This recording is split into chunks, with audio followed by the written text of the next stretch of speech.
बालको असी पढ़ी रहिया आहियूं टी भाषा सिंधी ऐं नाओं दर्जो जंहिं किताब जो नालो आहे सुरहाण। अॼु असां नसुर में नओं पाठ 15 पाठ आहे जेको आख़िरी पाठ आहे असांजो नसुर में वो शुरू कंदासीं। हिन पाठ जो नालो आहे आज़ादी आंदोलन में सिंधी भेनरुनि जो योगदान। सिंधी भेनरूं यानी कि असां सरोजनी नायडू जे बारे में, सुचित्रा कृपलानी जे बारे में, इंदिरा गांधी जे बारे में पढ़ियो आहे, पर असां सिंधी भेनरूं जिन आज़ादी आंदोलन में पंहिंजो योगदान ॾिनो, पंहिंजी भागीदारी निभाई, उन्हनि जे बारे में शायदि ई कॾहिं ॿुधो ऐं पढ़ियो हूंदो। ऐं हिन पाठ में असीं अॼु उहो ई कंदासीं। अॼु पढ़ंदासीं असां जेके बि असांजूं सिंधी नारियूं थियूं आहिनि, किन पंहिंजे घोटनि सां गॾु मिली करे जोड़े सां त किन ख़ुदि ई अकेले ई आज़ादी आंदोलन में भेरो वरितो ऐं पंहिंजो योगदान ॾिनो। भाङो पहिरियों आहे हिन पाठ जो। हिन पाठ खे लिखंदड़ आहिनि संपादक मंडल। हाणे शुरू कंदासीं अॼु जेको पाठ 15 आज़ादी आंदोलन में सिंधी भेनरुनि जो योगदान। तव्हां पाण सां गॾु तव्हांजो दर्सी किताब खोले वेंदा, गॾोगॾु पेंसिल पेन कॉपी खणी करे वेंदा। नवां लफ़्ज़, ॾुखिया लफ़्ज़ जेके बि ईंदा वेंदा हिननि में मां तव्हांखे हुननि जी मीनिंग ॿुधाईंदी पई वञा, लिखंदा बि कोशिशि कंदमि, लिखंदमि बि न त ॿुधाईंदमि ऐं तव्हां उहे लिखंदा, यादि बि कंदा ऐं पाणे ई वीडियो ॾिसण खां पोइ हिन पाठ खे पढ़ी करे बि ॾिसंदा ताकी इहो पाठ तव्हांखे वधीक सुठी तरह सां सम्झ में अचे। हिन तरफ़ ॾिसो, आज़ादी आंदोलन में जिन औरतुनि योगदान ॾिनो हुननि जो हिकु चित्र मां तव्हांखे तव्हांजी परीक्षा वठण लाइ लॻाए रखियो आहे। ॾिसो त ही केरु केरु आहिनि, सुञाणो ऐं मूंखे ॿुधाइजो ज़रूरु त हिननि में हिकु हिकु अलॻि अलॻि फ़ोटो ॾिनल आहिनि, मथे 5 फ़ोटो, हेठि 4 फ़ोटो। ही केरु आहिनि ऐं हिननि जो कहिड़ो योगदान रहियो आहे मूंखे ज़रूरु ॿुधाईंदा, जिन मां हिकिड़ी तव्हांखे ॼाण आहे, हिन जी पहचान ॾिसी तव्हां सम्झी विया हूंदा। पर हिन पाठ में असांजी सिंधी भेनरुनि जे बारे में पढ़ंदासीं। अचो त शुरू कयूं अॼोको असांजो पाठ। सॼे भारत देश में जिते अंग्रेज़ी हुकूमत खे भॼाइण लाइ भाउरनि पंहिंजो जीवन अर्पण करे छॾियो, उते सिंध जूं भेनरूं बि अॻियां वधियूं। सिंध जूं भेनरूं मतिलबु कि असां विरहाङे खां पहिरीं किथे रहंदा हुआसीं?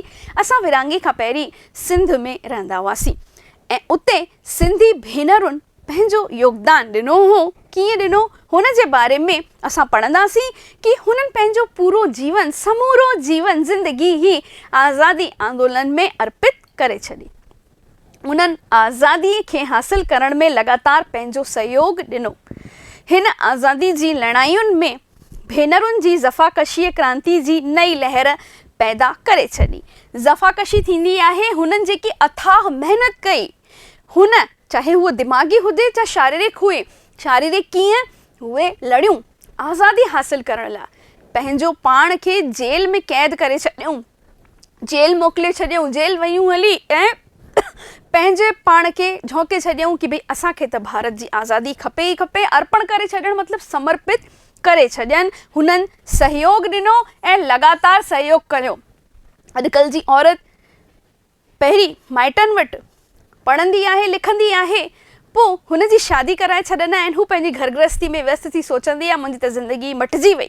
हिन जे अलावा हुनजी का लाइफ रहिजी नथी वञे ऐं इहो ई अॼुकल्ह जी सत्य आहे। पर हिते असांखे ॼाणण लाइ मिलंदो हिन पाठ में कि औरतुनि ख़ुदि खां मथे उथी समाज जे बारे में, देश जे बारे में छा सोचियो ऐं क्रांतीअ जी हिकु नई लहर हिननि पैदा करे छॾी। उन्हनि घणनि ई मोर्चो थींदो आहे जुलूस कढणु, यानी 50, 100, 60 जेतिरा माण्हू आहिनि उहे गॾु मिली करे जुलूस कढंदा आहिनि। भाउरनि सां गॾु कुल्हे सां कुल्हो मिलाए। कुल्हे सां कुल्हो मिलाइण जो मतिलबु थींदो आहे हुननि सां गॾु हलणु। लिखो कॉपीअ में, कुल्हे सां कुल्हो मिलाइण मतिलबु गॾु हलियूं। बहादुरीअ जी साबिती ॾिनी कि भई असां बि बहादुर आहियूं। शारीरिक रूप सां हा असां में क्षमता मर्दनि खां थोरी घटि आहे, पर असां मन सां बहादुर आहियूं। अॼु बि भेनरूं हर खेत्र में, खेत्र बालको हिंदी जो अखर थींदो आहे क्षेत्र, हुनखे असीं सिंधीअ में खेत्र चवंदा आहियूं। भाउरनि जे पुठियां छॾे, भाउरनि खे पुठियां छॾे अॻिते वधी रहियूं आहिनि। इहा हिकु अद्भुत ख़ुशीअ भरी देन आहे। यानी कि हीअ वारी जेके 2-2.5 लाइनूं आहिनि, अॼु जे परिपेक्ष में ॿुधायो वियो आहे। छा ॿुधायो वियो आहे कि न केवल आज़ादी जे वक़्तु भेनरुनि पंहिंजो पाण खे अर्पण करे छॾियो, समर्पित करे छॾियो आज़ादीअ लाइ, पर अॼु बि असांजूं भेनरूं, औरतूं समाज जूं मर्दनि सां कुल्हे सां कुल्हो मिलाए करे ऐं अॻिते वधी रहियूं आहिनि। इहे असां लाइ ख़ुशीअ जी बि ॻाल्हि आहे, फ़ख़ुर जी बि ॻाल्हि आहे।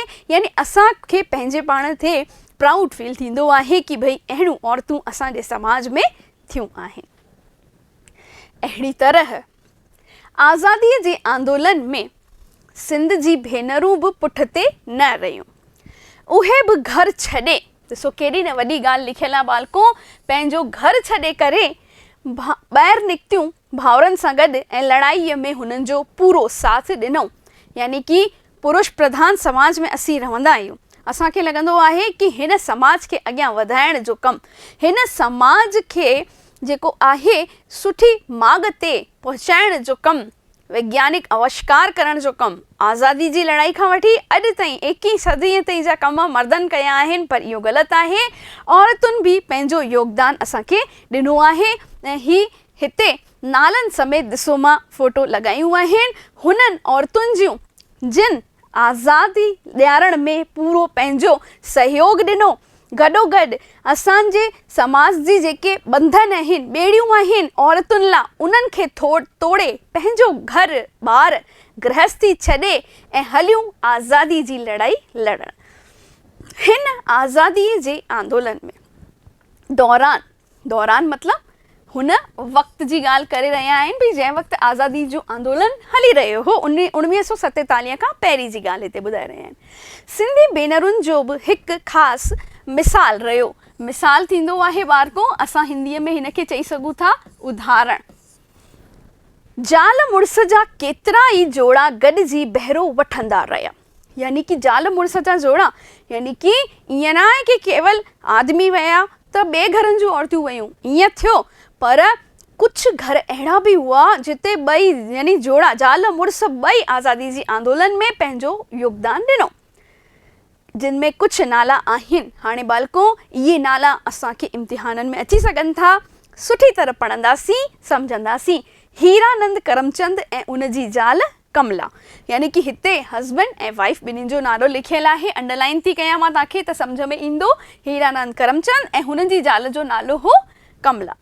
ॿिया हुआ नारायण दास ऐं हुननि जी ज़ाल सरला देवी। ॾिसो जोड़नि जो नालो लिखियलु आहे, पहिरीं हिते हस्बैंड जो नालो, पोइ हिते वाइफ जो नालो लिखियलु आहे। आसूदो मल गिदवाणी ऐं गंगाबाई, सेवकराम करमचंद ऐं शीलावंती।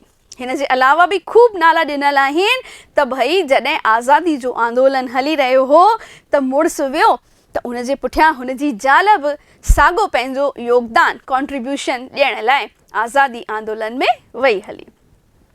श्री हासोमल ईसरदास ऐं देवीबाई, प्रोफेसर श्यामनदास वासवाणी ऐं सती, चोइथराम टी वलेचा ऐं संदसि पत्नी सुंदरी, श्री मेठाराम हरुमल ऐं गंगा। ॾिसो हिते ॿिन्हिनि जा नाला अची रहिया आहिनि, हस्बैंड जा बि वाइफ जा बि। श्री रोची थावाणी ऐं कमला, दीपचंद मोहिनी, साधूराम खिलनाणी जमुना, दादूराम बालचंद ऐं कमला, मास्तर नारायण दास धंजाणी ऐं रुक्मणी देवी। बालको हिते इहे जोड़नि जा नाला असांखे ॾिना विया आहिनि। मूंखे नथो लॻे त तव्हां शायदि ई कॾहिं इहे पढ़िया हूंदा। असांजे पूज्य बापू महात्मा गांधी जे बारे में ज़रूरु पढ़ियो आहे कि भई महात्मा गांधी ऐं संदसि ज़ाल कस्तूरबा बेन गांधी ॿिन्हिनि आज़ादी आंदोलन में पंहिंजो पंहिंजो योगदान ॾिनो, पंहिंजे पंहिंजे तरीक़नि सां। का मां जेका हुई महिला मोर्चा संभालींदी हुई, असांजी जेका कस्तूरबा बेन गांधी हुई, ऐं महात्मा गांधी मर्दनि सां गॾु मोर्चो संभालींदो हो। लाठीअ जे ज़ोर ते हुन असांखे आज़ादी ॾियारी, पर हिन तरीक़े सां कि भई सिंधी हुआ। असां हेमू कालाणी जे बारे में पढ़ियो आहे, असां ॾाहर सेन जे बारे में पढ़ियो आहे, पर असां जोड़नि जे बारे में इहा हिस्ट्री आहे असांजी इतिहास में, साहित्य में, सिंधी साहित्य में, कि पहिरियों दफ़ो असांखे ॼाणण लाइ मिले पियो कि भई असांजे इतिहास में सिंधियुनि बि योगदान ॾिनो, वरी सिंधी जोड़नि हिन तरीक़े सां पंहिंजो योगदान ॾिनो आहे। तंहिंखां सवाइ श्री ईश्वर हरिदास सां गॾु संदसि ज़ाल मोहिनी ऐं ॿियूं केतिरियूं ई भेनरूं आहिनि। यानी हिते वरी अञा नाला ॾिना विया आहिनि कि ईश्वर हरिदास ऐं हुन जी ज़ाल मोहिनी ऐं इन जे अलावा अलाए घणा नाला आहिनि जिन मां असांखे छा थी मिले, प्रेरणा मिले थी, असांखे मोटिवेशन मिले थो कि भई औरतूं तंहिं ज़माने खां वठी मर्दनि सां कुल्हे सां कुल्हो मिलाए हलंदियूं पियूं अचनि। हू चाहींदा त भई देश जी आज़ादी खॾ में वञी पवे, सरकारी नौकरी खपे, मिले थी, मुलाज़िम थी करे रहूं, आराम सां वेठा हुजूं, तॾहिं त सरकारी नौकरी आराम सां मिलंदी हुई। पर हिननि ईअं न कयो। छो न कयो? हिननि में देशभक्ति जो जज़्बो हो। उम्मीद हुई कि असां पंहिंजे पाण खां मथे उथी करे देश जे बारे में सोचूं, देश जे वास्ते कुझु कयूं, देशवासियुनि लाइ कुझु कयूं, अबला नारियुनि जी पढ़ाई लिखाई, हुननि जी आर्थिक सामाजिक स्थिति सुधारण वास्ते प्रयास कयूं। अंग्रेज़ अची असांजे देश खे ख़ाली करे रहिया आहिनि। सोनी चिड़िया चवाइण वारो असांजो भारत, असांजो हिंदुस्तान अॼु ही छा हुन जो हाल थी रहियो आहे? असीं छो हुननि खे पंहिंजे देश मां कच्चो माल खणी वञणु ॾियूं कि हू हुते वञनि, हुननि जे देशवासियुनि खे रोज़गार मिले, असांजा देशवासी ग़ुलाम थी करे रहनि। बसि इहो ई हिकिड़ो जज़्बो हो जंहिं वास्ते हिननि जोड़नि आज़ादी आंदोलन में पंहिंजो योगदान ॾिनो। ऐं अहिड़ो कि हुननि जो अॼु नालो स्वर्ण अखरनि में, सोननि अखरनि में असीं पढ़ी रहिया आहियूं असांजी दर्सी किताब में। जिन जे नक्शे कदम ते हली सघिजे थो। नक्शे कदम मतिलब कि जेको हुन माॻ ठाहियो उन माॻ ते हली करे असां बि पंहिंजो भलाओ मथां सोचे, यानी पंहिंजे पाण खां मथे सोचे, देश जे बारे में सोचे सघूं था। हिकु तरीक़े जा असां चऊं कि ही असां वास्ते प्रेरणा स्रोत आहिनि। असांजी प्रेरणा ठहनि था इहे, जिन में आहिनि लक्ष्मी देवी जेका बिल्कुलु अणपढ़ियल थींदी आहे बालको अनपढ़। हाणे हिकिड़ी ॿी औरत जो एग्ज़ाम्पल असांखे ॾिनो वियो आहे, छाकाणि त असांजो पाठ ई छाजे बारे में आहे कि भई सिंधी औरतुनि जो योगदान न ॾिनो वियो आहे, जेको हिस्ट्री में कॾहिं न ॿुधायो वियो आहे। सो अॼु असांखे पढ़ण लाइ मिले पियो। ॾाढी फ़ख़ुर जी ॻाल्हि आहे असां लाइ कि भई लक्ष्मी देवी नाले जी हिकु औरत हुई, बिल्कुलु अनपढ़ हुई। हूअं चवंदा आहिनि न भई पढ़ियल लिखियल हूंदी, घरां ॿाहिरि निकिरंदी, चारि माण्हुनि सां मिलंदी त होशियारु थींदी, कुझु सिखण लाइ मिलंदो। पर हीअ छा हुई? अनपढ़, घर में ई रहंदी हुई। घर में रहंदे बि अहिड़ी प्रेरणा अलाए किथां मिली जो आज़ादीअ जे आंदोलन में भाग वठण लाइ घर मां निकिरी पई। यानी कि कंहिंजो नालो आहे, कंहिंजे बारे में ॿुधायो वियो असांखे? लक्ष्मी देवी जे बारे में पियो ॿुधायो वञे कि भई लक्ष्मी देवी अणपढ़ियल हुई, घर में ई रहंदी हुई, पर तंहिं हूंदे बि हूअ अहिड़ी त होशियारु निकिती जो घरां निकिरी पई। ऐं प्रेरणा हुनखे पंहिंजे अंदरां ई मिली। भई ॿुधंदी हूंदी पंहिंजे आसे पासे वारनि खां, पंहिंजे रिश्तेदारनि खां, हू किथे न निकिरंदी हुई, पर हुनजे घर त माण्हू ईंदा हुआ। हुननि जे वाता जॾहिं हू ॿुधंदी हुई त हुनखे अंदरां ई प्रेरणा मिली ऐं हू आज़ादी आंदोलन में हुन भेरो वरितो। 1932 में जे शुरूआत में सविनय अवज्ञा आंदोलन, बालको तव्हां सभिनी हिन जे बारे में पढ़ी रखियो आहे सविनय अवज्ञा आंदोलन जे बारे में। जज संदसि ख़िलाफ़ 2 सालनि जे कठोर कारावास सां गॾु 500 रुपए जो दंड ऐं कुल 6 महीननि जो कठोर कारावास जो आदेश ॾिनो। यानी कि छा आदेश ॾिनो वियो? हूअ आज़ादी आंदोलन में कुॾी वई। ऐं इहा ॻाल्हि कॾहिं जी आहे? 1932 जी आहे, जॾहिं सविनय अवज्ञा आंदोलन हली रहियो हो। इहो तव्हां सोशल स्टडी में पढ़ियो आहे बालको हिन बारे में कि भई हुनखे 2 सालनि जो पहिरीं कठोर कारावास ॾिनो वियो, 500 रुपया जुर्मानो, उन खां पोइ वरी हुनखे 6 महीननि लाइ वरी जेको आहे जेल मोकिलियो वियो। ऐं कठोर कारावास चयो वियो आहे बालको। कठोर कारावास मतिलबु सख़्त हुन लाइ जेको आहे दंड रखियो वियो। अॼुकल्ह त लॻे थो 500 रुपया बसि, पर अॼुकल्ह जा 500 यानी मतिलबु हुन टाइम जा 500 यानी अॼुकल्ह जा 5000 हुन जे मथां दंड रखियो वियो। यानी हुन अहिड़ी पंहिंजो योगदान ॾिनो कि अंग्रेज़ सरकार बि रिॾण लॻी। हर जॻह अंग्रेज़ सरकार जो लॉ हूंदो हो, कानून हूंदो हो, हू जीअं चाहिनि असां सां हली सघनि था। त हुननि जेको आहे औरतुनि खे दॿाइण जो पूरो कोशिश कई। पर छा थियो हिते? लक्ष्मी बहादुरीअ ऐं वीरता सां अहिड़ो त योगदान ॾिनो जो चौधारी हाहाकार मची वियो। चौधारी जो मतिलबु लिखो बालको, चारों तरफ़। यानी चारों तरफ़ छा थी वियो? हाहाकार मची वियो, शोर मची वियो, हुन अहिड़ो योगदान ॾिनो, यानी कि भई माण्हू अचंभे में पइजी विया कि भई अहिड़ी औरत जेका घर में ई रही आहे, अनपढ़ आहे, कॾहिं किथे ॿाहिरि निकिती ई न रही आहे, त हुन में अहिड़ो आत्मविश्वास किथां आयो आहे?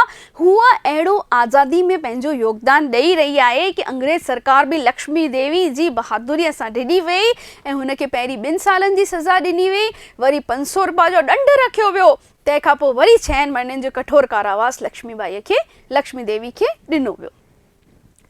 आज़ादी जे लड़ाईअ में ॿियनि बि केतिरनि वॾनि घरनि जे ज़ालुनि बहिरो वरितो, जेके पंहिंजो सुख ऐं आराम फिटाए हिन महान कम में जुंबी वयूं। जुंबी वञणु मतिलबु लिखो बालको, लॻी वयूं ऐं केतिरियूं ऐं तकलीफ़ूं सहणियूं पियनि, यानी कि ईअं न आहे कि नंढनि घरनि जूं ई हुयूं कि भई हुननि जे मथां ज़िम्मेदारी कान्हे या शर्म हया कान्हे इन करे, पर वॾनि घरनि जो मतिलबु आहे कि जेके ख़ानदानी औरतूं थींदियूं आहिनि उहे बि घिड़ी आयूं, निकिरी आयूं पंहिंजे घरनि मां। ऐं किथे घिड़ी आयूं? आज़ादी आंदोलन में हिननि भेरो वरितो ऐं पंहिंजूं तकलीफ़ूं हिननि खे सहणियूं पियूं। हाणे घर छॾे करे ईंदियूं, आज़ादी आंदोलन में पंहिंजो योगदान ॾींदियूं कि भई असांजो मोटिव, असांजो जेको लक्ष्य आहे सो आहे भारत खे आज़ादु कराइणु, त हिननि खे छा ॾिसणो पियो? हिननि खे तकलीफ़ूं ॾिसणियूं पियूं ऐं इन हूंदे बि इन्हनि पंहिंजी तकलीफ़ुनि जी परवाह न कई। भई का अमीर घर जी छोकिरी आहे, हुनखे घर में सभु सुख सुविधा मिले पई, हुनखे आराम मिले पियो, हर शइ हथ में मिले पई, हुनखे नौकराणियूं नौकर कमु पिया कनि, हुनखे गाॾियूं कारूं मोटरूं सभु सुविधा अवेलेबल आहे, पोइ हू छो ईंदी ॿाहिरि? पर आयूं, ईअं न आहे कि न आयूं, पंहिंजो सुख सुविधाऊं घर गृहस्थी आराम छॾे करे हू आयूं ऐं पंहिंजो योगदान भारत जी आज़ादीअ में ॾिनो, पंहिंजे सुखनि आरामनि खे तिलांजलि ॾेई करे। हिकु ॿी देश भॻतण हुई कुमारी सरला नरसाई। बालको इम्पॉर्टेंट आहे, अंडरलाइन कयो, सरला नरसाई असांखे नालो ॾिनो वियो आहे। उहो बि छा हुई? देशभक्त हुई, यानी देश सां प्रेम हो हिनखे। जेका बिटी ग्रेजुएट हुई, बालको बिटी ग्रेजुएट जो मतिलबु थींदो आहे हिकु त असां कंदा आहियूं ग्रेजुएशन। ग्रेजुएशन छा थींदी आहे? का बि स्नातक जी डिग्री 12 पास करण खां पोइ असां 3 सालनि जी या 4 सालनि जी असांजी ग्रेजुएशन डिग्री थींदी आहे। जीअं अगरि तव्हां आर्ट्स खणंदा त तव्हां BA बैचलर ऑफ आर्ट्स खणंदा, कॉमर्स खणंदा त बैचलर ऑफ कॉमर्स चवाराईंदा, जंहिंखे असीं BCom चवंदा आहियूं, ऐं अगरि साइंस खणंदा त बैचलर ऑफ साइंस कहलाईंदा, जंहिंखे असीं BSc चवंदा आहियूं। त BA, BCom ऐं BSc इहे 3 थी विया असांजा ग्रेजुएशन जा भाग। मां मोटा तव्हांखे ॿुधायां, ॿियूं बि अलाए घणियूं ग्रेजुएशन थींदियूं आहिनि। त हू छा हुई? बिटी ग्रेजुएट हुई। बिटी मतिलबु कि ॿ दफ़ा हुन ग्रेजुएशन कई हुई, यानी BA में कई, वरी BCom में बि करे छॾी 2 दफ़ा। ऐं सखर जे हाई स्कूल में प्रिंसिपल हुई। सखर किथे आहे ॿुधायो? असीं पहिरीं पढ़ी चुका आहियूं, सखर सिंध में आहे। त सखर में हाई स्कूल हो, सरकारी स्कूल, उते प्रिंसिपल हो। बालको जीअं अॼु असीं सीनियर सेकेंडरी चवंदा आहियूं न, भई जीअं तव्हां जंहिं स्कूल में पढ़ंदा हूंदा त अगरि उहो 12 ताईं आहे त उनखे सीनियर सेकेंडरी स्कूल चइबो आहे, 10 ताईं आहे त उनखे सेकेंडरी स्कूल चइबो आहे। त ईअं पुराणे ज़माने में छा थींदो हो? 12 न थींदो हो पुराणे ज़माने में, यानी अॼु खां 20, 25, 30 साल पहिरीं जी ॻाल्हि मां ॿुधाए रही आहियां। तॾहिं छा हूंदो हो? 11 ताईं जा स्कूल थींदा हुआ, 11 खां पोइ कॉलेज शुरू थी वेंदो हो। बोर्ड जेको थींदो, अॼु जीअं 10 ऐं 12 में तव्हां ॾींदा आहियो, पहिरीं के टाइम में मतिलबु 30-35 साल पहिरीं बोर्ड 9 में थींदो हो ऐं 11 में थींदो हो। त 11 खां पोइ असां कॉलेज में वेंदा हली हुआसीं। 11 ताईं जेका स्कूली शिक्षा थींदी हुई, अॼुकल्ह 12 ताईं आहे। त जेके स्कूल 11 ताईं हूंदा हुआ, तिन खे हाई स्कूल चइबो हो, हाई स्कूल। ऐं अॼुकल्ह जेके 12 ताईं स्कूल थींदा आहिनि, उन्हनि खे असीं छा चवंदा आहियूं? सीनियर सेकेंडरी स्कूल चवंदा आहियूं। त हूअ सखर जे हाई स्कूल में, यानी हेड़ी हाई स्कूल वॾे स्कूल जी प्रिंसिपल हुई, गॾोगॾु बिटी ग्रेजुएट बि हुई, यानी 2 दफ़ा हुन ग्रेजुएशन कई हुई। असां कंहिंजे बारे में ॻाल्हाए रहिया आहियूं? असां ॻाल्हाए रहिया आहियूं सरला नरसाई जे बारे में। उन भारत छोड़ो आंदोलन में बहिरो मतिलबु पार्टिसिपेट करण लाइ, भाग वठण लाइ पंहिंजो प्रिंसिपल पद छॾे ॾिनो। बालको केॾी न वॾी ॻाल्हि आहे, हुनजी रोज़ी रोटी हुई, हिकु उहिदे ते हुई, हिकु पोस्ट ते हुई हूअ, पर हुन पोस्ट जी परवाह, हुन उहिदे जी परवाह हुन न कई। हुन छा कयो, पंहिंजो प्रिंसिपल जो पद छा करे छॾियो, छॾे छॾियो। ऐं हिन आंदोलन जे दौरान 2 सालनि खां वधीक वक़्तु कैदीअ जे रूप में जेल में रही, सॼी उमिरि कुंवारी रही। कंहिंजे बारे में ॿुधाए रहिया आहिनि, असांखे हिकिड़ी देशभक्त थी गुज़री आहे, आज़ादी आंदोलन में भेरो वठण वारी हुई कुमारी सरला नरसाई। उन जे बारे में असांखे ॿुधायो पियो वञे कि भई कुमारी सरला नरसाई बिटी ग्रेजुएट हुई ऐं पहिरीं जेका आहे सखर जे स्कूल में, हाई स्कूल में प्रिंसिपल ते पोस्ट ते हुई। पर अहिड़ो त देशभक्तीअ जो हुन में जज़्बो जॻियो कि हुन पंहिंजो प्रिंसिपल पद छॾे छॾियो, आज़ादीअ जी ख़ातिर छा रही, पंहिंजो पाण खे देश सेवा में अर्पण कयो। 2 सालनि खां वधीक हूअ जेका आहे कैदीअ जे रूप में जेलुनि में रही ऐं सॼी उमिरि हूअ कुंवारी रही। ऐं कुंवारी रही करे हुन सोचियो कि भई मां अगरि घर गृहस्थी में वेंदसि त पहिरीं हुन जे बारे में सोचंदसि, पोइ देश जे बारे में सोचंदसि, त मां कुंवारी रहां ऐं पंहिंजे देश जे ख़ातिर कुझु बि कंदमि, तयारु रहां। उहा इन जी भावना सां हमेशह देश सेवा में अॻूणी रही। अहिड़ी ई हिकु ॿी भेण, यानी असांखे पहिरीं जोड़नि जे बारे में ॿुधायो वियो, उन खां पोइ असांखे लक्ष्मी देवी जे बारे में ॿुधायो वियो, उन खां पोइ असांखे सरला नरसाई जे बारे में ॿुधायो वियो। हाणे टियों दफ़ो आहे गोमी। ठीकु आहे बालको, पहिरीं कंहिंजे बारे में ॿुधायो मां तव्हांखे, लक्ष्मी जे बारे में, पोइ मां तव्हांखे सरला नरसाई जे बारे में ॿुधायो। हाणे मां तव्हांखे गोमी भेण जे बारे में ॿुधाए रही आहियां, जेका लीलाराम चंदी रमाणी जी धीअ हुई, यानी पिता साहिब जो नालो, यानी गोमी लीलाराम चंदी रमाणी। रिपीट थी कयां मां, कंहिं छा नालो आहे हिन आज़ादी जी देशभक्त जो, गोमी लीलाराम चंदी रमाणी। हूअ जेका हुई वकालत में सुठो नालो हो हुनजो, यानी कि लॉ कयल हुई ऐं वकील हुई।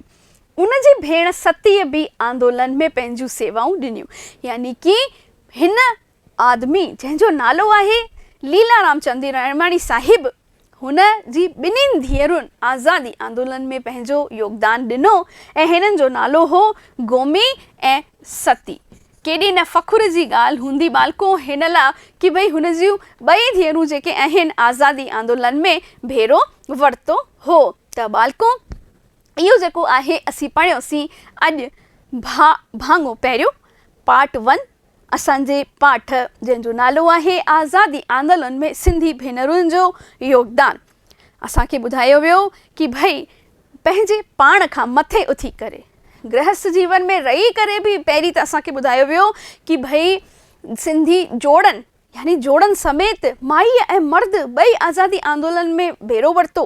पंहिंजो घर ॿार बि ॾिसंदा हुआ ऐं ही बि कमु कंदा हुआ, समाज देश जे बारे में सोचींदा हुआ। उन खां पोइ असांखे ॿुधायो वियो लक्ष्मी देवी जे बारे में, जेका बिल्कुलु अनपढ़ हुई, पढ़ियल लिखियल न हुई, पर तंहिं हूंदे बि हुन छा कयो, आज़ादी आंदोलन में भेरो वरितो, भाङो वरितो ऐं पंहिंजो पाण अर्पण करे छॾियईं। हूअ घरां कॾहिं निकिती ई न हुई, पर अंदरां ई उनखे अहिड़ी प्रेरणा मिली जो हू देशभक्त थी गुज़री आहे। सरला नरसाई जे बारे में असांखे ॿुधायो वियो, सरला नरसाई बिटी ग्रेजुएट हुई, सखर सिंध जे हाई स्कूल में प्रिंसिपल हुई।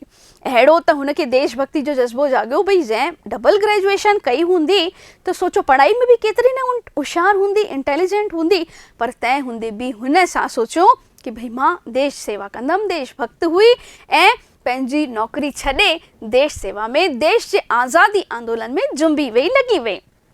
इन खां पोइ असांखे गोमी ऐं सती जे बारे में ॿुधायो वियो, हिननि जे पिता साहिब लीलाराम साहिब जे बारे में ॿुधायो वियो आहे कि हिननि पंहिंजे पाण जी परवाह न कंदे देश सेवा में पंहिंजो पाण खे झोंके छॾियो, अर्पण करे छॾियो। त बालको इते असीं हिन पाठ 15 जो भाङो पहिरियों ख़तमु कंदासीं।